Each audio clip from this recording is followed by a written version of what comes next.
There is no single unifying definition of a rare disease. Rare diseases are defined from a regulatory and policy perspective as any condition or disease affecting fewer than 200,000 individuals in the United States, or alternatively determined to be of low prevalence, which is defined by as fewer than 5 individuals per 10,000 in the European Union. 7,000 distinct rare diseases exist today, and globally, estimated 400 million people are affected by a rare disease. 50% of people affected by a rare disease are children. It takes approximately 6 to 8 years to get an accurate diagnosis, and 95% of rare diseases do not have any single FDA-approved drug treatment. As patient populations for individual rare diseases are small and scattered, international collaborations and networks are crucial to pool resources fragmented across individual countries for a better diagnosis and treatment.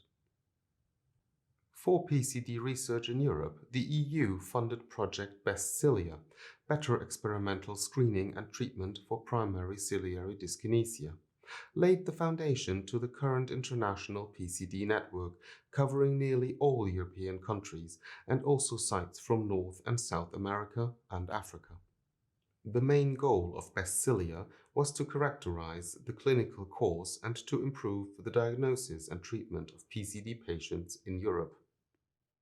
On a European level, the global aim to improve knowledge of rare diseases and patient care has been supported by the implementation of European reference networks for rare diseases, including the European Reference Network for Rare Respiratory Diseases (ERN-Lung) in 2017. These European reference networks are virtual networks involving specialized healthcare providers across Europe that have to meet general and disease-specific criteria in quality management, diagnosis, translational research, and patient care.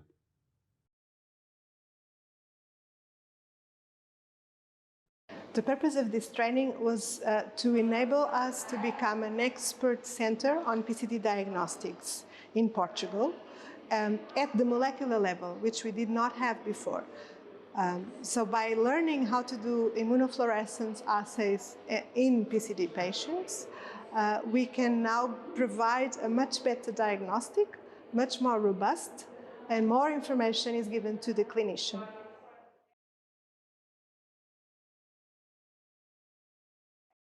So we learn how to perform these immunofluorescence assays, which are based on antibody detections. We learned also how to perform better high-speed video microscopy now with the extra assay of detecting beads that are driven by the ciliary motion. So this will give us an information about the mucociliary clearance, which we did not do before. And also we learn how to perform ALI cultures, which mean air-liquid interface cultures that mimic the respiratory epithelia that we have in our lungs.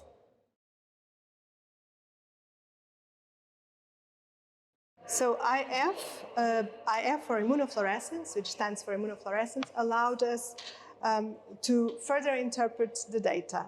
And this is very important because when we go to the multidisciplinary meetings with the clinicians and the geneticists, we can now have a much more rich discussion and have more information to provide and to decide if the patient is a likely PCD patient or not.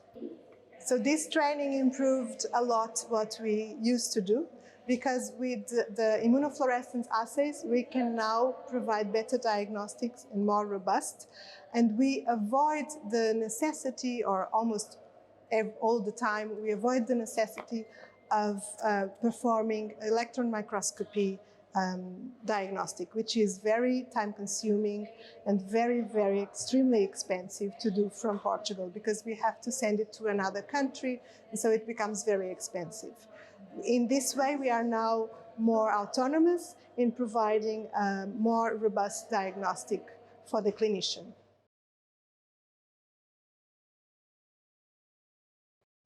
So now the aim is to consolidate our position as the expert center in PCD diagnostic in Portugal, And this would have never been possible without the help of the LYSOCIL twinning program.